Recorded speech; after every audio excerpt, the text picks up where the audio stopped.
As an actor నాకు మోహన్ కృష్ణ గారి సినిమాలు ఎప్పుడు చాలా స్పెషల్ అనిపిస్తుంటాయి. అందులో ఆయన కామెడీ సినిమాలు అంటే నాకు చాలా చాలా ఇష్టం. అంటే ఆయన నేను లైఫ్లో ఇప్పటిదాకా 2 రోజులు నవ్వకుండా చూశాను. అంటే ఆ రోజు నేను వేసిన జోకులు కూడా అలా ఉన్నాయి కాబట్టి ఎప్పుడూ ఆనందంగానే ఉంటుంటారు. ఆయన పేరు శ్రీనివాస్ ఆనంద మోహన్ కృష్ణ యాక్చువల్లీ.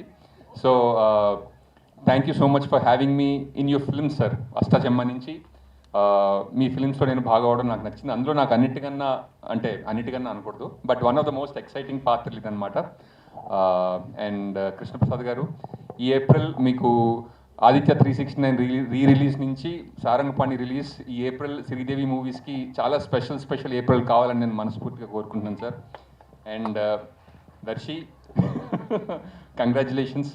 అంటే ఒక సినిమాలో నా చావు నేను చస్తా అని ఒక చిన్న రోల్తో మొదలుపెట్టి ఇప్పుడు మన చంపుకు తినేరు. Congratulations, it was pleasure working with you bro. And Rupa garu, and such a lively experience working with you. And ఈ సినిమా అయిపోయిన తర్వాత అంటే నాది కూడా రాహుమార్దస్ నడుస్తుంది, జాతకం బాగుంటుంది అంటున్నారు అందరూ. కాబట్టి సినిమా అయిపోయిన తర్వాత మనందరం మళ్ళీ కలుద్దాం. And Vivek's music is wonderful. Thank you so much Vivek garu. And what not. సరే, ఇంకొక క్వశ్చన్ మీకు.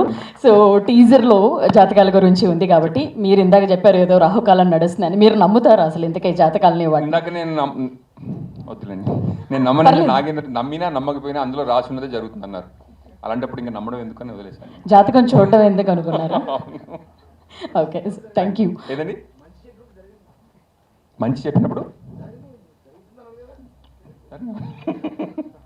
థ్యాంక్ యూ అండి. మంచి చెప్పినప్పుడు వై నాట్? అంతే, థ్యాంక్ యూ.